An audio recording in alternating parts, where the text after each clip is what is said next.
Après l'écurie et avant la piste de l'épreuve, le paddock. Un temps d'échauffement, de captation de l'environnement et des éléments extérieurs pour Van Gogh, cheval de 9 ans, et Olivier Robert, son cavalier. Quand on a engagé pour cette épreuve-là, on est censé être prêt. Moi, j'ai l'impression d'avoir préparé mon cheval de façon idéale pour aujourd'hui. Le cheval, entre guillemets, c'est pas un robot, mais on doit l'avoir construit de telle manière à ce que tout est prêt. Tout est prêt, tout est en ordre. Allez, feu. Jeune cheval, mais comportement irréprochable. Il s'est senti sur la piste comme un vieux cheval qui rentre dans le ring pour la 3e fois dans le week-end. Je suis vraiment satisfait de son comportement. Ok, j'avais décidé d'imprimer un tempo pour aller chercher un podium. Et puis dans cette courbe, après ce bidet, j'étais tellement bien dessus. J'ai un peu trop protégé mon entrée de triple et je l'ai payé. C'est vraiment de ma responsabilité, mais je suis content de son comportement. Ça laisse augurer un beau week-end avec Van Gogh. Alors assister au jumping de la Baule n'est pas une question de moyens. Alors certes, il y a un petit carré VIP payant, mais il y a également 3000 places gratuites. Alors là, il faut juste être un petit peu organisé.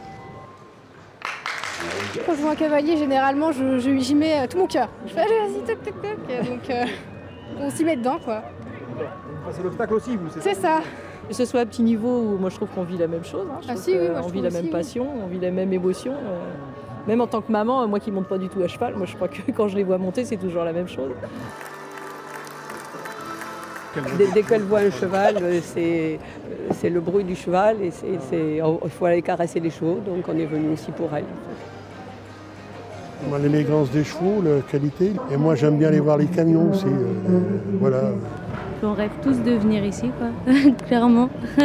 En compétiteur. Ouais. Et le cheval dans tout cela, eh bien, à ce niveau, au jumping de la Baule, c'est un pédigré, un investissement, que dis-je, un athlète, et à ce titre, il mérite d'être choyé. À la base, un cheval, c'est fait pour être dans un champ. Aujourd'hui, on leur demande des efforts énormes, donc on est obligé de les traiter comme des athlètes pour qu'ils puissent aller sauter comme aujourd'hui une épreuve à 1,60 m. Lui, c'est un cheval qui est très stressé, donc il a eu une couverture massante et magnétique avant pour qu'il y ait un relâchement qui se passe et que le cheval soit beaucoup moins stressé une fois arrivé au paddock. Prévention, attention, Laurence Gazelle joue sa partition de groom pour permettre au cavalier Kevin Stott de se focaliser sur l'épreuve à venir. Entre paddock et piste, Anne-Juliette Gouze veille également en qualité de vétérinaire traitant du concours.